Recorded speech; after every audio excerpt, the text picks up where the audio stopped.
See, loop is a dangerous thing in networking. Yes, correct. Loop, what all loop can do, loop can bring down the communication to zero Yes. very easily. Depending on how many devices and how big the network is, like when I say how many devices, depending on how big the broadcast domain is, that quick the network will come down. So loop is dangerous. Now, what is the chance of loop? First place, what is the chance of loop? Actually speaking, there is very less chance of loop. In layer 2 and in layer 3, if someone uses standard standard vendor product like Cisco, Huawei, Juniper, Palo Alto, very less chance of forming loop. Now, when will loop occur? Even in Cisco, sometimes loop will occur only if there is a software failure. Very rare for a software to get failed only in that particular loop prevention mechanism. See, we have inbuilt loop prevention mechanism, which is working to prevent loop. Okay. When it is already working, then there is very thin layer of chance to form loop. Very thin layer. For that loop prevention mechanism should fail. Only then loop will occur. If only loop prevention mechanism fails, when will it fail? When the software gets corrupted. Software is busted, right? Not the entire operating system, the portion of a software. Yes.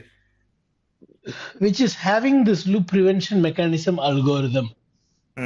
If that portion gets corrupted, only then loop will occur.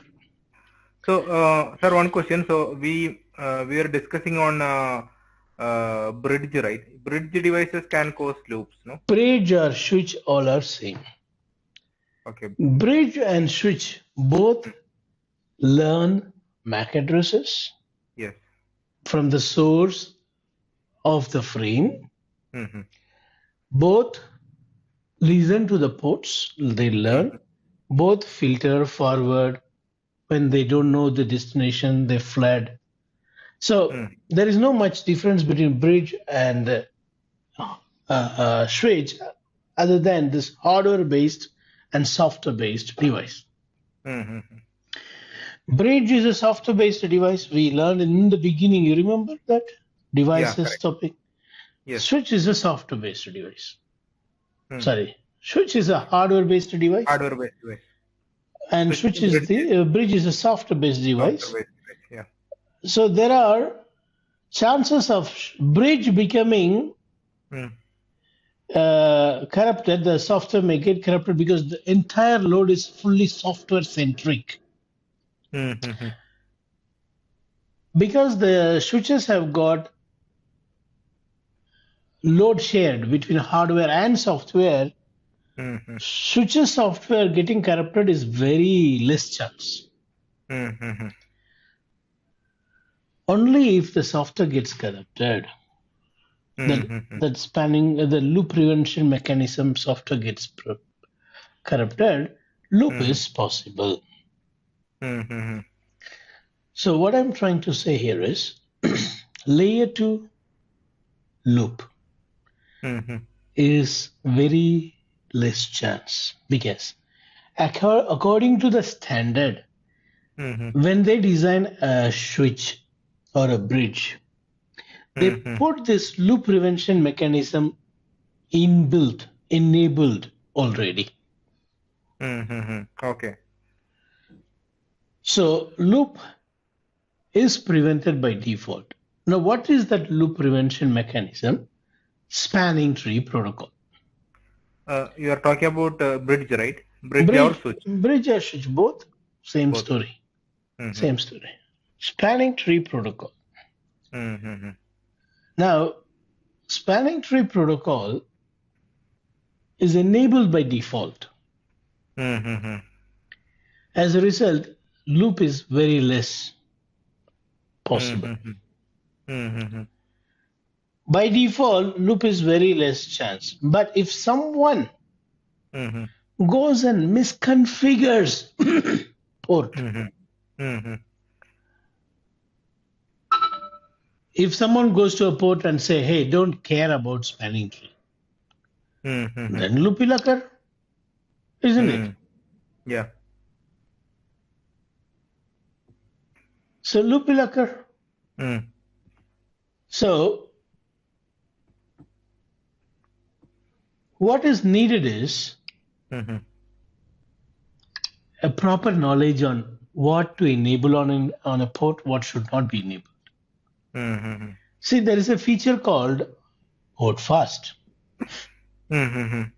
When someone enables port fast, Mm-hmm. when someone enables port fast on a trunk port, Mm-hmm. on a port that connects to another switch, Mm-hmm. on a port that connects to a hub, Mm-hmm. there is going to be a loop. You should not enable this feature.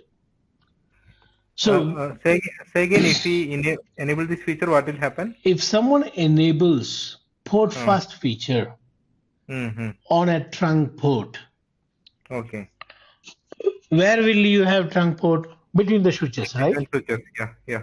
Will you have a trunk port with a router with a computer? No, No. No. we will not have a we will not have a trunk port connecting on a port which connects to an end device. Mm-hmm.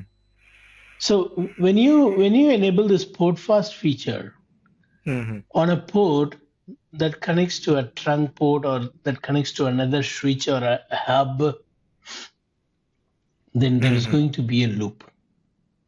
Why? Port fast is telling the port to ignore BPDU. PDU means Okay, ignore STP for ignore. time being. Okay. Ignore spanning tree. Mm-hmm. Okay, I'll talk about BPDU in some time. Mm-hmm. Spanning tree depends on BPDU. Mm-hmm. So what is that you are doing is when you enable port fast Mm-hmm. mistakenly on a trunk port, Mm-hmm. you are telling the port not to consider STP packets, spanning tree Mm-hmm. packets. Mm-hmm. Don't care what spanning tree says. When you say that, then there is going to be a loop. Spanning tree prevents loop. You are saying, I don't care about spanning tree, then you will end up in loop, isn't it? Yeah. Yeah, of course, you will end up in loop. Uh, so, enabling port fast without proper knowledge Mm-hmm. will cause loop. This is one reason why loop is occurring. Mm-hmm. Even though there is a spanning tree running, Mm-hmm. even though there is a loop prevention mechanism according to the standard, why will a network experience loop? Because of the misconfiguration of the switch port. Yeah. Mm-hmm. The engineer is not trained well to handle. That's the problem. Mm-hmm. Otherwise, loop will not occur, I tell you. So, Mm-hmm. port fast disables spanning tree. But see, that's not actually disabling. To remember, people will say this port fast disable spanning tree protocol. Actually, it is not disabling. As I said earlier, the port fast enabled port will not care about spanning tree. That is the real Mm-hmm. truth. Spanning tree will be working, but when a Mm-hmm. spanning tree comes and says, hey, do the blocking, there is going to be a loop, do blocking, And this port will say, I don't care. Why should I listen to you? I'm enabled with the port fast. I need to work fast, fast, fast. I'm not going to listen to all of you. I'm going to work fast. It's going to work fast without listening. Very sincerely, it is going to work very fast, and it will end up in loop. So if someone says port fast disables a spanning tree, they're partially right. Meaning that port is not going to listen to the spanning tree's signal. Spanning tree is to prevent loop. So spanning tree will signal, hey, loop is going to happen, but you are not listening. So spanning tree is very important to prevent loop. Layer 2 loops are very less possible if you don't configure. If you just leave it default. If you leave it default, the switches will not form loop because STP is there running. Only when we configure wrongly, like this, put first, loop will occur. And very less chance as software gets corrupted and causing loop. Now, this is one useless question that interviewer will ask. What if there's a loop in layer 2? How will you troubleshoot? From where you will start? That's a useless question. Because you will see in all interview this question, but I'm telling you it's a useless question because there is less chance of loop. We have a lot of wonderful questions to ask in switching. Instead of asking such good questions, they want to ask, how will you troubleshoot layer 2 problem? Say, for example, there is a loop. How will you know there is a loop? And when you start talking about this type of informative thing, they don't like. They want one answer from you. What is that? When there is a loop, lights will be blinking, blah, blah, blah, blah, blah, blah, blah, blah, blah. Lights will be blinking, jumping, on, off, amber, green, on, off, amber, green, jumping, jump. That is the answer. That useless question and useless answer they are expecting from us. And when you say that answer, they are very happy. But when you speak something like this, no, according to standard, when a switch is designed, loop will not happen unless you do some misconfiguration like enabling port first. They're not understanding what we speak because they took question from internet and they want to answer that what the internet said. That's how the interviewers are. Recently, one company, I can name the company, Mahindra Satyam. What is that now called as? Tech Mahindra. Yeah. That fellow was pretending as if he's one genius. The training that's supposed to be happened is on the topic called Meraki. Meraki is a tool which can be used on the switching side as well as on the wireless LAN as a cloud controller. So it was like understanding the participants' level and all. The call was. But one guy, he want to show that he is something super in the call from Tech Mahindra. He was asking this question, sir, how will you deal with layer 2 loops? And I started speaking something big. He don't want to listen to those things. After all I spoke, he said, yeah, all these things are okay, but you did not say that the lights will be blinking. I am telling him, you see, loop will not first of all happen unless you do some mistake. Because every design routers or switches, they are there with that mitigation. Loop should not happen. They prevent loop automatically. If only you and me should go and attend to that silly problem, which is a not silly problem, which is a very serious problem. If every time only the administrator need to log in and solve the problem, then the switch developers, the software developers are not really brainy, they're stupid. When loop is such a serious issue, and if you cannot have an inbuilt prevention mechanism, why should I pay lakhs of rupee and buy a switch from a big vendor? I can go with some local switch. That's so funny. So when I speak something like this, he's not happy. And he's from Pune. Okay. Pune, Thik Mahindra. Okay. So not only there are many people, because of this type of people, they don't get that chance to go and deliver training or get job or something like that. This type of silly people should go away from that questioning interview or position. Now, coming to the serious issue, loop is possible because of broadcast. When there is a broadcast, loop is possible. But good news is you have a loop prevention mechanism enabled. Yes. As a result, loop will not happen. Now let us understand how a broadcast will try to cause a loop and STP will come and solve the problem. Let's see. Yes. You see, we got two switches. 1, 2. You may have many switches also. For now, I am just taking 2 switches. Later, I'll take 3, 4 switches. Sure.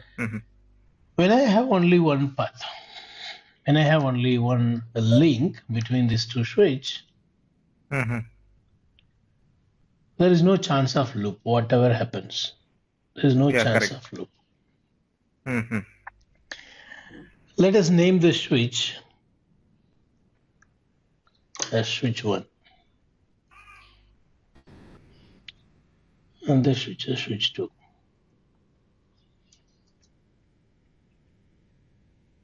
Now, all the traffic that is coming from here have to go only through this wire to go to the other side. Yeah. So there is no chance of loop. Looping. Now, when will the loops start? For safety, when we have another wire.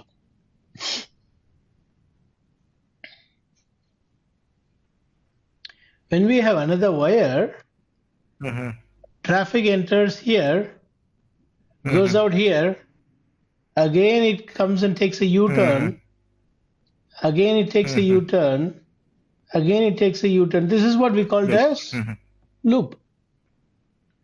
Now it's keep going like this. Now it goes and consumes the whole bandwidth so that no traffic can go from top to bottom or bottom to top. Now, this loop, say for example, I'm using a computer here which is searching for some destination, and the destination is not in the switch MAC table. What will the switch do? If the destination MAC address is not in the MAC table, what will the switch? It will broadcast. Okay, that's one scenario which may try to cause a loop. Secondly, ARP. ARP will send a broadcast, right? DHCP.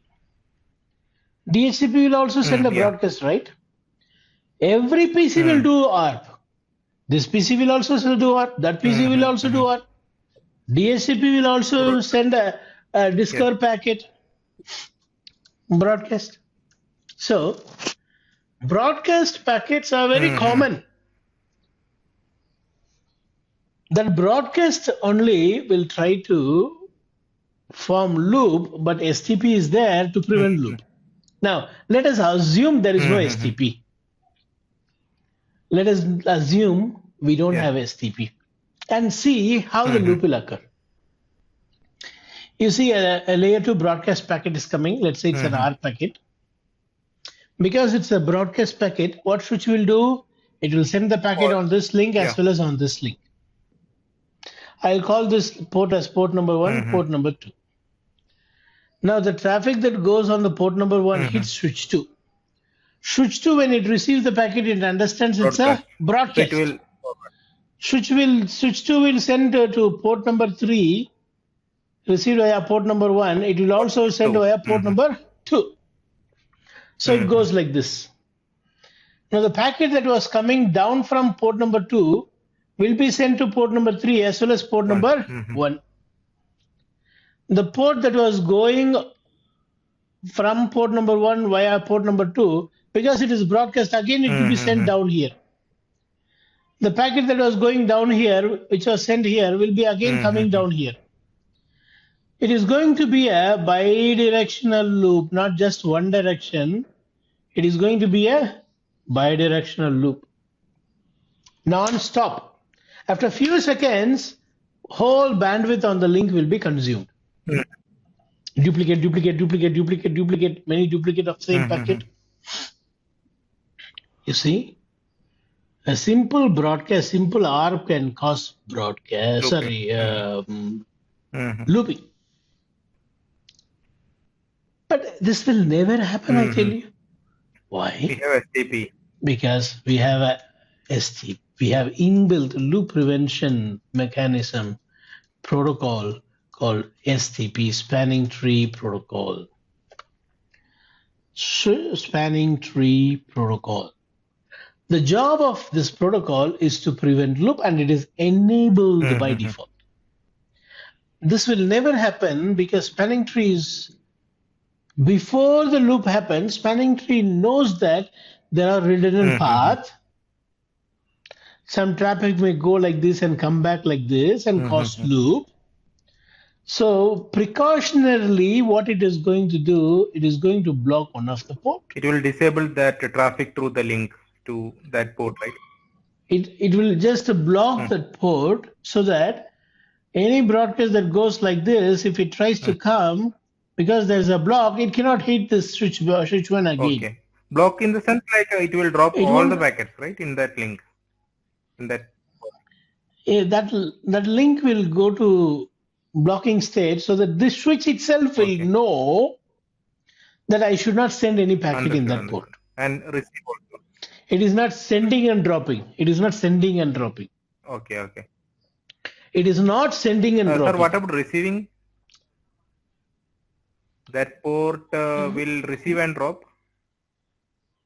See, this switch will also know that this is the best path to go to switch 1, so it won't send in this path. Okay. Switch 2 also will not send. Switch 1 will also will not send. Switch 2 is not sending because it finds this as the better path. Switch 1 is not sending because there is a block.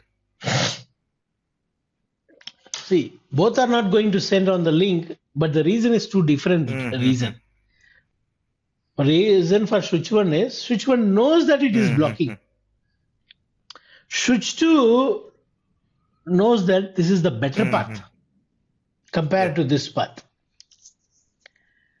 Okay, that's why switch 2 is sending to. So more detail we'll be seeing shortly. What I'm trying to say is loop is prevented by making one link as standby and one as active. Why are we calling this as standby and this as active? Because this is both the side forwarding, so it is active. Whereas this side, this end is saying I will forward if I receive the packet, but switch 2 is not going to send via that port because switch 2 knows that this is the better path. But the port is still in what state? Forwarding. But this port is in a blocking state. So this link is not going to be actively utilized, Yeah. isn't it? Then why it is called standby? In case if this link goes Yes. down, immediately this block will get removed and it will become forwarding. All those traffic which was going like this earlier now starts going like this without much delay. There will be slight delay in understanding that there is a failure in the link I need to unblock, but Immediately it will immediately recover, right? Yeah. So that's the good news. Automatically the failover happens. So if we enable STP, one link, if there is a redundant path towards in between two switch, that redundant path, one of the redundant path, it will become standby, others will become active, right? If you have 100 port between the switch, 99 port will be in standby. Super. Okay, got it. Only one you Okay. can use. Oh, that's a sad part. Yeah, that's very sad. I've spent the money on 100 links, but 99 link money that I spent is not used. It is used only if that one link goes down. That's very bad. But you don't have other option. See, there are options. I'm going to tell you later. But STP is widely seen everywhere. The other options are very lessly used, very less used. We'll be talking about the other options later. So after this, you are also going to learn Nexus, no? According to your, it is CCNA and Nexus, is it? What is your course? CCNA plus that you data enrolled? center network. Data center. There we have another solution to avoid STP. We have a VPC, virtual port channel. We have normal port channel. We have fabric path, and etc. VXLAN. Many more things are coming there, which is avoiding spanning tree, but still there won't be a loop. We'll talk about that later. Let us focus on switching today. In switching, how the loop is prevented? Normal switching. It is STP. The drawback of STP is you cannot fully utilize all the bandwidth that is available between this two switch. Why? Because there will be only one active link. Okay. Now next is STP is going to block the port in order to prevent the loop. That's what we have seen. STP is going to block the port in order to prevent loop. Why STP is blocking this port? Why not this port? Why not this port? Why not this port? In another word, how STP decides which link to be active and which link to be standby. Is there any proper procedure that STP is following in order to block? That we need to understand actually. That's important. There should be some procedure, no? If you are blocking one link and using another link, say for example, you have an electric vehicle, you have a diesel car, and you have a solar panel in your home, which is generating too much of electricity, more than you want. Now, what will be your best vehicle? Electric car. You have a selection criteria. In order to save some money on diesel, because I have enough amount of electricity in my home, I'll just charge and use that EV vehicle, electric vehicle. So you have a selection criteria. There is a reason why you are picking EV, not the Bolero, which is going to take a lot of diesel. Likewise, STP also has got a reason to say that this is better than this. Got it. So let us use this. Only if this better one goes down, the next better one we will pick it. So there is some selection criteria we are going to see now. Let's start that story. Okay. Now let us assume you got this port number F0/1 and here the port number as F0/ I'm randomly writing some number, okay, 0/12. Here let us say you got gig Ethernet 0/24. Here you got gig Ethernet 0/2. Now which port will be blocking? Who will be active and which link will be active and which link will be standby? We need to understand. Now, what do you expect from STP? STP will make active the which is the high bandwidth link. It will make that active. The less bandwidth link, it will make a standby. Yeah. Yes. So that is what you can you're expecting, right?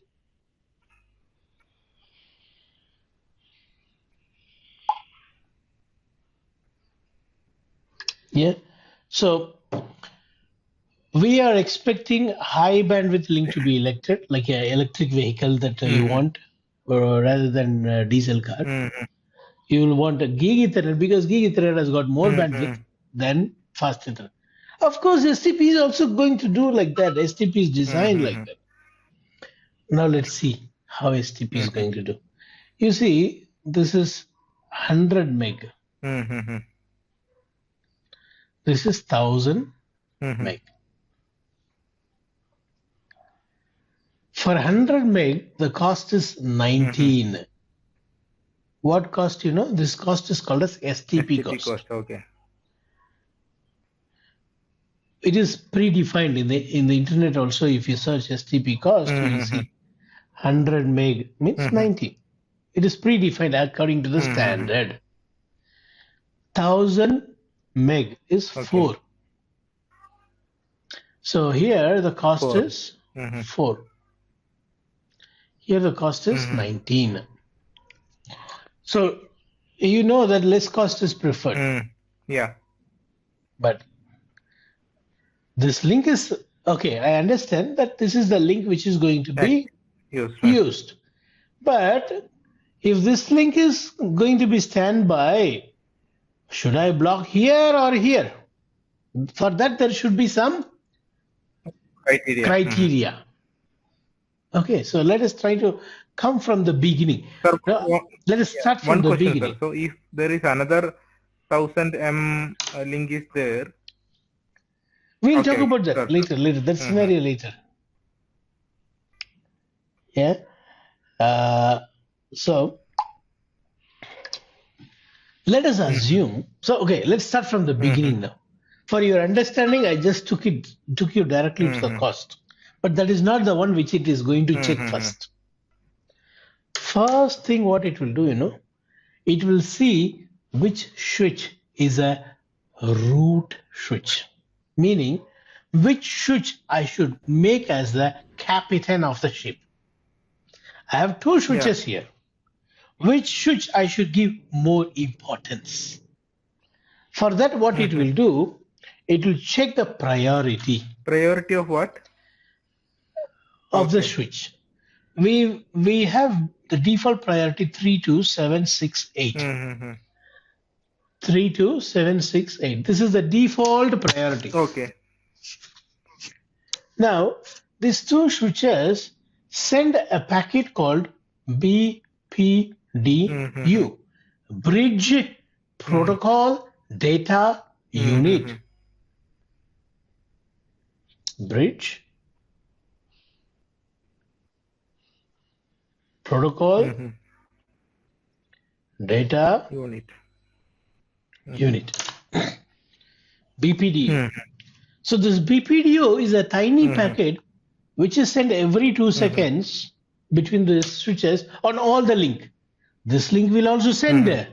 This link will also send. This is very important packet which is carrying this information that is needed for STP to decide where to block. But when some funny people enable port fast, you are ignoring this BPDO. Yeah. You Yes. understand how the loop is occurring? Yes. Because you are saying, I don't care what BPDU says. For STP, BPD is very important to decide where to Yes. block.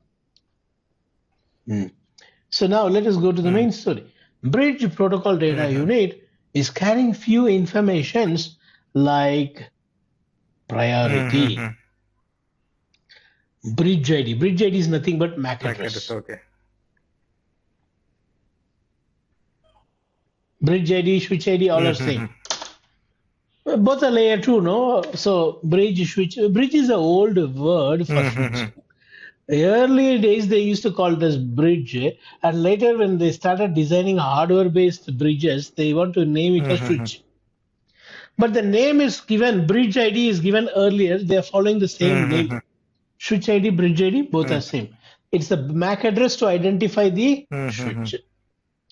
So BPD will be carrying priority, the bridge ID, the port number, the port cost, everything it will carry on every link. On every link from one switch to another switch, this BPD will be traveling, sent and received every 2 seconds. Every 2 seconds. Okay. Every 2 seconds.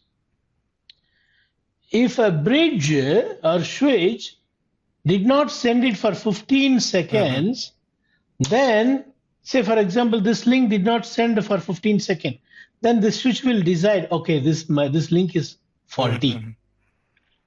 It will wait for 15 seconds. So if a link did not send BPDU for 15 seconds, it will consider it as a faulty, right? Okay. Yeah. Yeah. Okay, so it is 15 seconds it is going to take. Okay. We'll talk about this timer and all in more detail because we have STP many versions, many flavors. Some STP they don't care about this 15 second and all. We'll talk about those things, advanced things a bit later. We are learning now basic spanning tree. We should understand the basic spanning tree first. This basic that you are studying now is common for all spanning trees. Slight variation in other spanning tree, which will come later. We'll learn that later. Now you see, this BPDU is carrying the priority of one switch to the other switch. So switch 1 compares, what is the BPD of the other guy? 32768. Switch 2 compares, what is the BPD of other guy? 32768. Okay, there is a tie in the priority. In case if switch 1 has got low priority, let's say you went inside switch 1 and made priority 0. So priority, it's a dynamically configuring one or like a statically? We can, by default it will be 32768. Okay. But you can go and change it.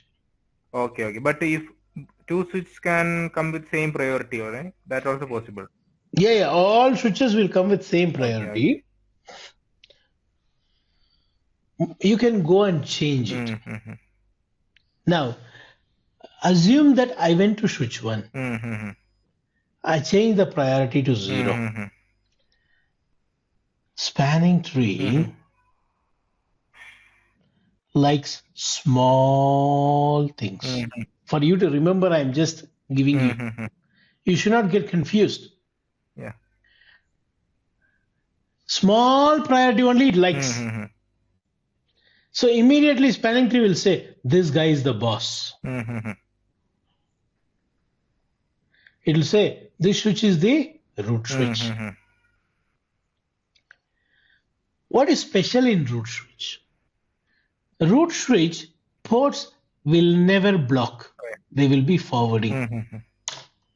Say out of 4 ports, you already know that these 2 ports cannot block.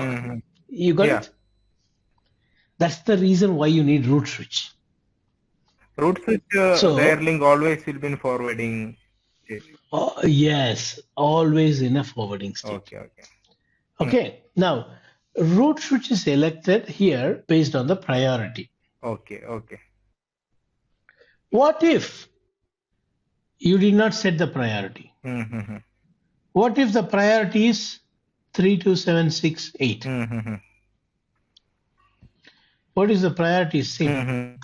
If the priority is same, if the priority is same on both sides, it will compare the MAC address, the bridge ID.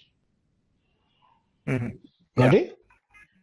Will there be any MAC address same for two switch? No way. So let us say this is switch 1 is the old switch. So MAC address will be a small MAC address. Mm-hmm. Switch 2 you recently bought. So MAC address will be big MAC Okay. address. Okay. Mm. So now I already told you spanning tree likes small things. So spanning tree will make switch 1 again as a root switch because MAC address is smaller. See, first it will check the priority. Mm-hmm. Only if there is a tie-in priority, it will check the MAC address. Mm-hmm. Fine. Now it has made switch 1 as a root Mm-hmm. switch. Now what switch 2 will do, focus here carefully, switch 2 will see which port cost is lower in order to reach the root switch. Mm-hmm. Which port?